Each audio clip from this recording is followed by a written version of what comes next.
Hello বন্ধুরা, সবাইকে আমার তরফ থেকে হ্যাপি ক্রিসমাস ডে। আজকে আমরা যাচ্ছি কৃষ্ণনগর চার্চে। এখন আমি মা আর ভাই বেরোবো। ভিডিওটা কন্টিনিউ দেখতে থাকো। আজকে তোমাদেরকে পুরোটা ঘুরিয়ে দেখাবো যে কৃষ্ণনগর চার্চ কেমন ভাবে সেজে উঠেছে এই বড়দিনে। টোটো থেকে নেমে পড়েছি আর এখন চার্চে যাওয়ার উদ্দেশ্যে হাঁটাও শুরু করে দিয়েছি। তো দেখতেই পাচ্ছ রাস্তায় কি পরিমাণ ভিড়। আজকে এই 25 ডিসেম্বরে প্রথমবার কৃষ্ণনগরে আসলাম, তা আবার এরকম সন্ধ্যাবেলায়। ভাবতে পারিনি যে এতটা ভিড় হবে। একদম গেট থেকে শুরু করে কিন্তু পুরোটা খুব সুন্দর লাইটিং দিয়ে সাজানোও রয়েছে। আর ঢুকে দেখলাম খুব সুন্দর একটা থিম করে সাজানো হয়েছে। তো চলো দেখতে থাকো।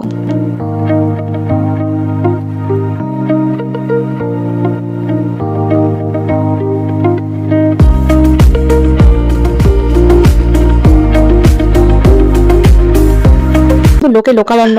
আর আজ যেহেতু 25 ডিসেম্বর ফার্স্ট দিন আর কি, সেই জন্য কিন্তু আজকে বেশি আরো ভিড় হয়েছে। আর চার্চে কিন্তু খুব সুন্দর করে কিন্তু সাজানো হয়েছে, দেখতে কিন্তু খুবই সুন্দর লাগছে। আর এটা তো শুধু বাইরের দিকে আর কি। এইবার তাহলে চার্চের ভিতরে প্রবেশ করা যাক। আজকে এই পর্যন্তই, দেখা হচ্ছে নেক্সট পার্টে। বাই।